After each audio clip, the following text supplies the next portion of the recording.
संत शिरोमणी ब्रह्मस्वामी महाराज वैराग्य निधी अक्का महादेवी माता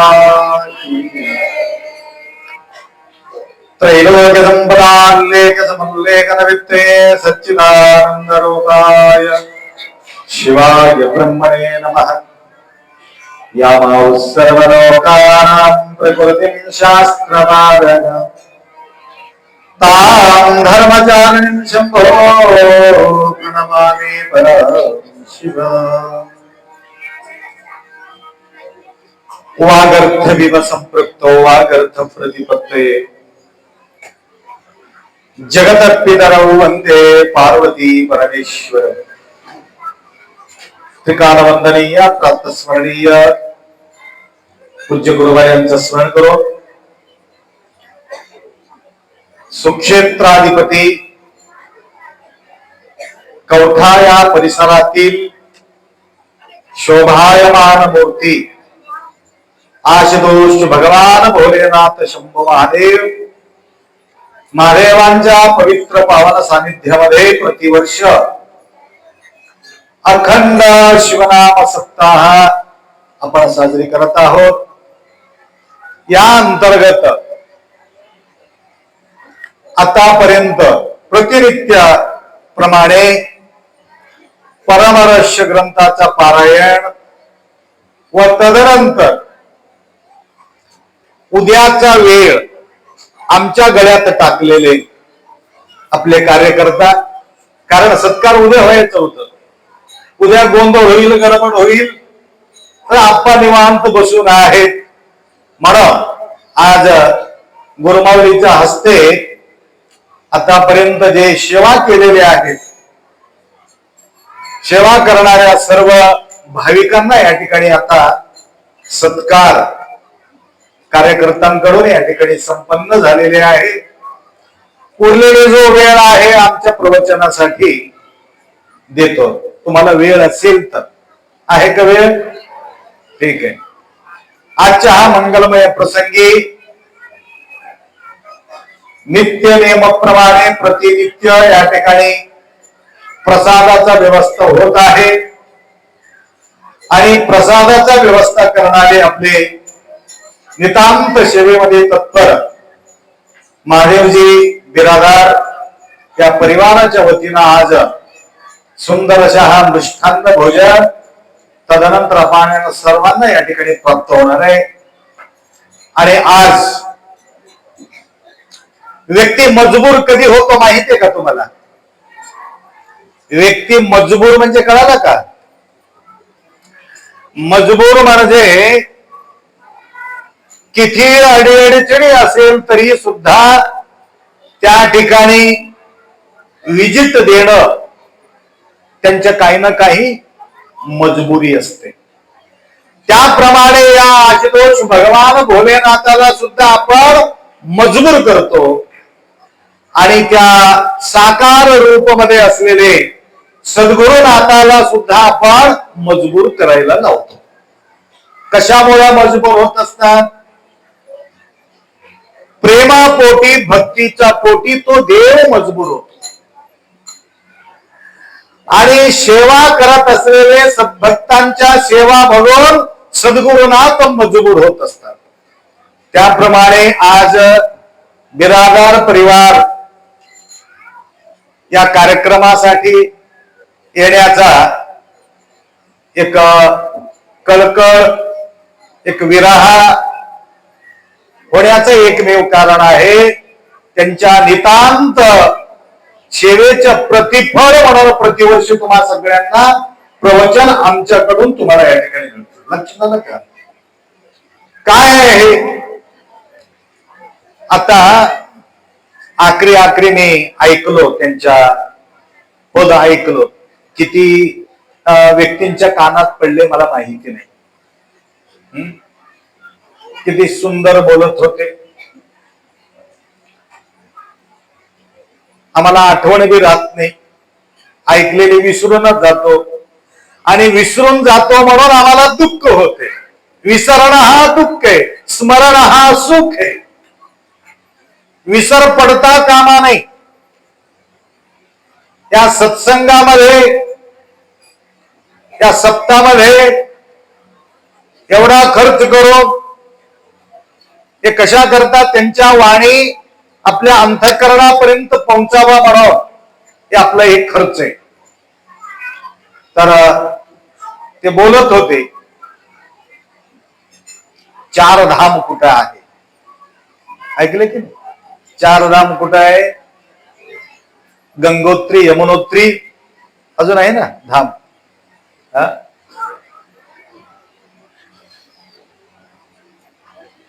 बद्री, केदार, गंगोत्री, यमुनोत्री, 4 धाम. हे 4 धाम आपल्या जवळ आहे म्हणून सांगितलं. हे आम्हाला कळालं असेल, आम्हाला दुःखच पोहोचत नाही. अजून सुंदर एक गोष्ट बोलली त्यांनी, जन्मोजन्मी, एक जन्म नाही, जन्मोजन्मी मला मिळावं. माऊली अपेक्षा करत असलेले आणि संसारी अपेक्षा करत असलेले काय फरक आहे? एवढंच फरक आहे. संसारात असलेले व्यक्तींसाठी एक तप सांगितले. तप म्हणजे कळालं का? तप, तपश्चर्या. तप म्हटल्याबरोबर तुमच्या लक्षात काय येते? तप म्हटल्याबरोबर जंगलच्या आठवण येते, गाव सोडून गेलेली आठवण येते. तप तप म्हटलं तर त्या ठिकाणी म्हणजे टीव्ही मध्ये, सिरियल मध्ये, पिक्चर मध्ये तुम्ही पाहिलेले आहात म्हणून सगळं आठवण ती येणार आहे. तप, हे तप कोणा करताय? जंगल, हे संन्यासी लोकांसाठी आहे, संसारासाठी नाही. तनुवा दंडीस बेड, मानव निल्लीस बेड, मनेमारू त्वरेदु वनवास बेड. अण्णा बसवण्ण काय म्हटलं? तनुवा दंडीस बेड. तनुवा दंडीस बेड म्हणजे या शरीराला त्रास देऊ नको म्हटले. हे कोणासाठी आहे? हे साधू संन्यासीसाठी, हे शरीराचं कष्ट घेणारे. लक्षात आलं का? कठीण तप, कठीण तपश्चर्या संन्यासी लोक, साधू संत लोक करतात.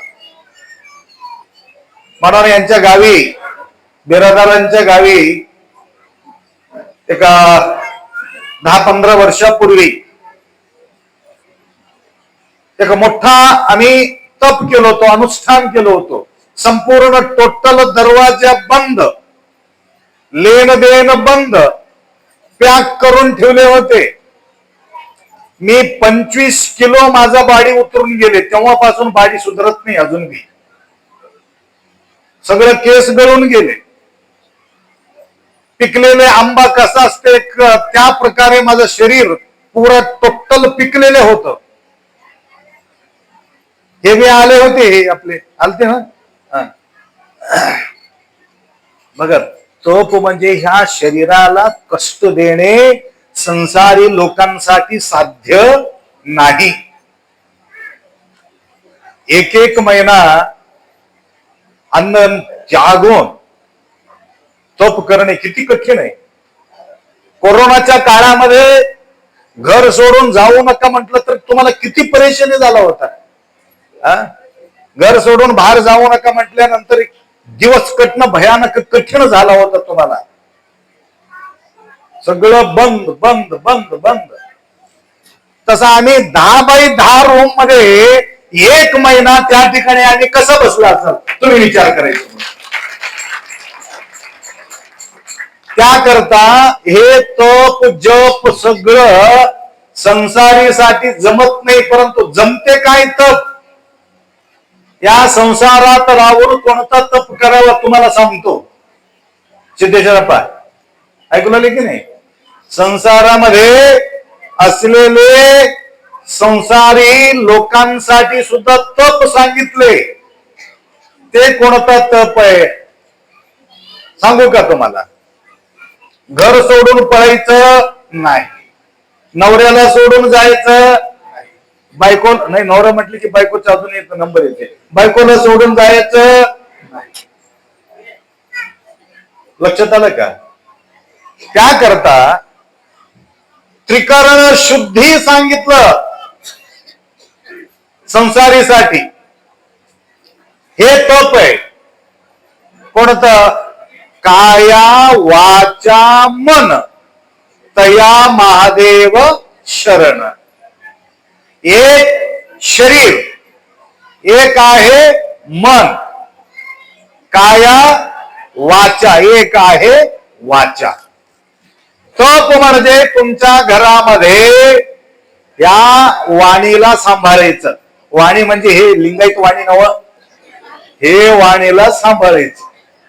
पहिले वाणी वाणी म्हणण्याचं कारण होतं हे वाणीला सांभाळत होते म्हणून त्याला वाणी वाणी वाणी म्हणून आदत पडले होते. वाणीचं ऐकून घेत होते, लिंगायताचं ऐकून घेत होते. करेक्ट बोलणारा माणूस, न चुकणारा माणूस, न भटकणारा माणूस, सत्य बोलणारा माणूस, त्यांच्या साथ देणं आमचं गरज आहे म्हणून वाणी फैसला करत होते. जज म्हणजे तोच होता. लक्षात आलं का? जो म्हटलेले पर्वकार. अशा प्रकारचे हे सत्यता, हे तुमचं तप आहे. वाकडं शब्द जाता कामा नये, हे आपला संसारामध्ये एक मोठा तप आहे. वाणी ऐसा बोलिये मनवा शीतल होय, आवरण को शीतल करे आपो आपण होय. त्याकरता ನುಡಿದರೆ ಮುತ್ತಿನ ಹಾರದಂತಿರಬೇಕು, ಮಾಣಿಕ್ಯದ ದೀಪ್ತಿಯಂತಿರಬೇಕು. मला घातलं नाही वाटलं हे. मला मोत्याचा माळ घातला नाही. पहिले ऑटोमॅटिक महाराजाजवळ मोत्याचा माळ आहे, कशाला घालायचं म्हणून घातला नाही. जाऊ दे, मी तुम्हाला सांगतो हे आहे की नाही. माय कसं वाटले तुम्हाला? बसवेश्वर गळ्यात म्हणून नाही, हे माताजीचं बी गळ्यामध्ये आहे. माळ आहे की नाही? तुला कसं वाटले? छान वाटले. बघणाऱ्याला बी छान वाटले. एक मोठं, एक छोट, एक धाकट, एक तसं असं म्हणलं तर कसं वाटत होतं?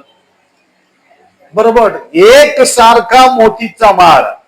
त्याप्रमाणे कोणाला जोरात बोलणे, कोणाला टाकून बोलणे, कोणाला टोचून बोलणे, कोणाला दुःख देऊन बोलणे, हे भाषा वाणी नाही. कसं राहा वाणी? मुत्तीना हारदंतिरबेकू, मोत्याच्या माळासारखं आमच्या शब्द असायला पाहिजे. नम्रता असायला पाहिजे. माणिक्यद दीप्तियंतिरबेकू. दीप्ती म्हणजे चमकणारे. कसं चमकू लागले पाहिजे? कोणता तरी माताजी दिले मला हे, त्यांचे बी सत्कार झाले. चमक चमक, हे काय म्हणतात त्याला, झुंबर. हा, देव्यामुळं किती छान चमकू लागले की नाही. तसं तुम्ही बोललं तरी सुद्धा तुमचा शब्द ऐकून चमकायला पाहिजे. वा, काय बोलतो तो, काय नंबर एक, बाबा काय जबरदस्त आहे म्हणून असे तारीफ व्हायला पाहिजे. माणिक्यने दीप्ती अंतरे. तेवढंच नाही, ऐकून घ्या, लोक तर प्रसन्न व्हायला पाहिजे, परिवार प्रसन्न व्हायला पाहिजे, आई प्रसन्न व्हायला पाहिजे, वडील प्रसन्न व्हायला पाहिजे, समाजातील लोक प्रसन्न व्हायला पाहिजे.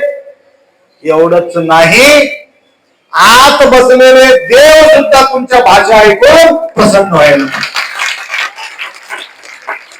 लिंगा मेच्ची आहुदो आहुदो येणं. लिंगाला सुद्धा वाटायला पाहिजे, देवाला सुद्धा वाटायला पाहिजे. काय माझा भक्ताचा काय गुणगान करावं, मी त्याला मुख दिलेले मी सार्थक झालो म्हणून महादेवाला वाटायला पाहिजे. हे आमचं तप आहे. दुसरी काया. काया म्हणजे हे शरीर. तुम्ही इथं आलात म्हणून तुमचं सगळं कल्याण आहे. घरी बसून असेल तर कल्याण होत नव्हतं. कारण हे शरीर इथपर्यंत धावून आले. आणि तेवढंच नाही, इथं येऊन, माय ऐका, इथं येऊन खुट्टीसारखं बसून गेलं तर बी जमत नाही. लक्षात आलं का? इथं आल्यानंतर थोडं झाडझुड करावं, फुल पडलेले, कचरा पडलेले तिकडे वेचून बाजूला ठेवावं, आणि तिकडी एक चप्पल इकडी एक चप्पल, तिथं तिथं इथं तिथं पडलं असेल तर जोड फर्स्ट क्लास लावून ठेवावं. तुम्ही तिथं कोणतं गुरुद्वारला जाऊन बघा, चप्पल हाताने उचलून जोड लावून ठेवतात. लक्षात आलं का? म्हणजे या शरीराचा सार्थकता हे तप आहे. आईचा सेवा करणं ही तप आहे, वडिलांचा सेवा करणं ही तप आहे. हे घरातलं तप आहे. लक्षात आलं का? हे गल्लीतलं तप आहे. लांब लांब आहे त्यांना येऊ शकत नाही. जवळ असताना सुद्धा हे शरीर इथपर्यंत येत नाही नसेल तर काही मतलब नाही, तप नाही. संसारात असलेली व्यक्तीला काया वाचा आणि मन, मन मना भवमत भक्तो, मनातून व्हायला पाहिजे. आखरी शब्द किती छान बोलले ते, मला फार आनंद वाटला. लेकरू काय अपेक्षा केले? नाही, लेकरू अपेक्षा केले ते संसारात असलेले, देवा माझा जन्मोजन्मी हे आई पाहिजे, हेच वडील पाहिजे, एवढंच मला कृपा करा म्हणून म्हटले. बघा किती भाग्यशाली म्हणा. आई वडिलांचा सेवा लेकराला कसा घडला असेल, किंवा लेकरापासून आईला काय सेवा घडला असेल. आई वडील सुद्धा म्हणतात हेच लेकरू माझ्या पोटी जन्मोजन्मी मिळावं. हे आमच्या संसारात असलेले व्यक्तींच्या अपेक्षा आहे. परंतु संत मंडळीचा अपेक्षा काय माहितीये का? जन्मोजन्मी आई मिळावा, जन्मोजन्म वडील मिळावं, जन्मोजन्मी पैसा मिळावा, जन्मोजन्मी व्यवहार मजबूत असावं. कायक वेगळं, उद्योग वेगळं. लक्षात आलं का? कायक वेगळं आणि उद्योग वेगळं. उद्योगपती होणं सोपं आहे, उद्योगपतीच्या कायक योगी होणं फार विरळ आहे. आमच्या माधवरावांचा उद्योग आहे, माधवजीचा उद्योग आहे. बरेचसे उद्योगपती इथं बसून आहेत, हे बी उद्योगपती आहे. हे बी तुम्ही बी उद्योगपतीच आहे, तुमचे बी उद्योग आहे, पूजा पाठ जप उद्योग आहे. आमचे बी उद्योग आहे, येऊन प्रवचन करणं बी आमचे बी एक उद्योग आहे. लक्षात आलं का? एक व्यवहार आहे. परंतु हे उद्योग कायक मध्ये परिवर्तन करून घ्यायचं असेल तर काय करावं लागेल, आणि हे तप म्हणून करून घ्यायचं असेल तर काय करावं लागेल. उद्योगपती त्या उद्योगाला महत्व येण्याकरता तिथं सत्य शुद्ध कायक करून, उद्योग बी असा असायला पाहिजे, माय उद्योग बी असा असायला पाहिजे. दारूचं दुकान लावणं बी उद्योगच आहे, चप्पलचं दुकान लावणं बी उद्योगच आहे, मटनचं दुकान लावणं बी उद्योगच आहे. परंतु चप्पलचा उद्योग आणि मोठा अब्जोपती खरबोपतीचा उद्योग सेम टू सेम आहे. कधी सेम टू सेम होतो? जो अगर्भ श्रीमंत असलेले उद्योगपती या ठिकाणी येऊन एक दिवसाचा प्रसादाचा व्यवस्था करत असेल तर त्याला कायक उद्योग म्हणावं. आणि चप्पल शिवणारा व्यक्ती सुद्धा तिथला पैसा आणून 10 रुपये इथं पोहोचत असेल ते बी कायक म्हणावं. तारतम्य नाही, त्या गरीब श्रीमंत नाही, राव रंक सारखेच पाहिजे. तिथं राजा रंक तेवढंच आहे. त्याकरता अशा प्रकारचे तप इथं बसलेले सर्व भक्तांच्या एक मोठं तप आहे. कारण तुमच्याकडून घरात सेवा घडू लागलं, महाराजांचा सेवा होऊ लागलं, अनेक ठिकाणी अर्पण करू लागले, दान धर्म करू लागले, म्हणून आम्ही तपस्वी आहे. परंतु मन्मथ माऊलीला आम्हाला काय फरक आहे म्हटलं सांगतो. ऐकून आले का? भूक लागली का? हा, थोडक्यामध्ये ऐकून, थोडक्यामध्ये सांगून टाकतो. तुमच्या अपेक्षा जन्मोजन्मी आई मिळावा, जन्मोजन्मी पैसा मिळावा, जन्मोजन्मी उद्योग मिळावा, जन्मोजन्मी सर्व मिळावं म्हटलं तर हे सेवा तुम्ही करावं. परंतु मन्मथ माऊली काय मागितलं? गुरुवाणी लिंग जंगमाची सेवा देई माझा देवा. बघा त्यांच्या मागणी कसं आहे, आमच्या मागणी जन्मोजन्म मिळावं, भारी भारीचं कपडा मिळावं, जन्मोजन्म मिळावं, लड्डू जेवण भरपूर पोट भरून मिळावं, जन्म मिळावं, सुंदर होऊन जन्म मिळावं, जन्म मिळावं, सेवा करणारा नवरा मिळावा, जन्म मिळावा, सेवा करणारी बायको मिळावी, जन्म मिळावा, भारीचा घोडा बंगला मिळावा. बघा आमच्या मागणी कसं आहे, हे मिळणारच आहे तुम्हाला, परंतु याच्यामध्ये सेवा करणाऱ्या संतांचं सेवा तुम्ही केल्यानंतर हे सगळे गोष्टी मिळते. म्हणून अखंड शिवनाम सत्ता या ठिकाणी करायची. म्हणून सप्ताह करायचा माय, सप्ताहामध्ये सेवा करण्याचे एकमेव कारण आहे. जन्मोजन्मी तुम्ही श्रीमंत व्हायचं असेल तर या ठिकाणी सेवा करत राहा. हिंदारा जन्मादल्ली लिंगावे मर्यादे नाही. काय करतात ते उद्योगपतीला? एवढा सगळा व्यवहार सोडून आमचे आच्चेगावकर किती तळमळ आहे, किती निष्ठा आहे, किती भाव आहे, किती तळमळ आहे, विचार करायची गोष्ट आहे. काय उद्योगाला काही कमी आहे का? बरे उद्योग करत बसलो तरी जमत होता ना. इकडे येण्याचं कारण आहे जन्मोजन्मी. त्यांच्या एकट्याच्या नावाने सगळे उद्योगपती आहात. तुम्हाला सगळ्यांना बोलू लागलो मी, उगा इशारा करतो त्यांना, लक्षात आलं. म्हणून आपल्याला फक्त एक जन्माच्या अंत करायचा नाही.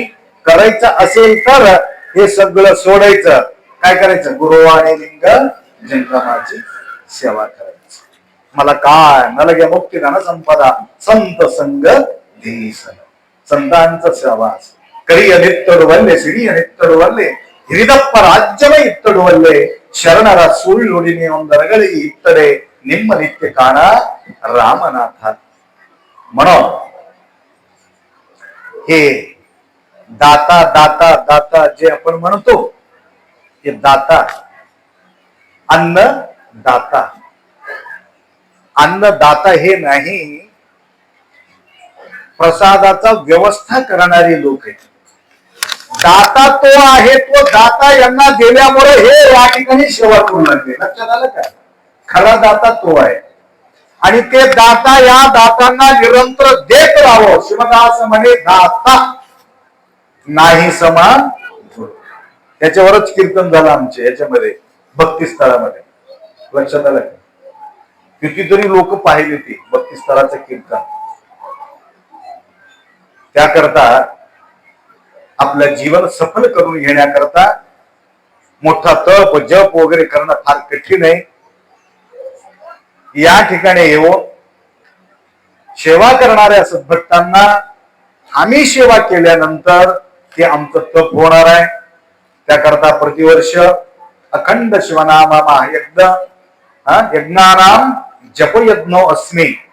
मोठा यज्ञ म्हटलं तर जपाचा यज्ञ आहे.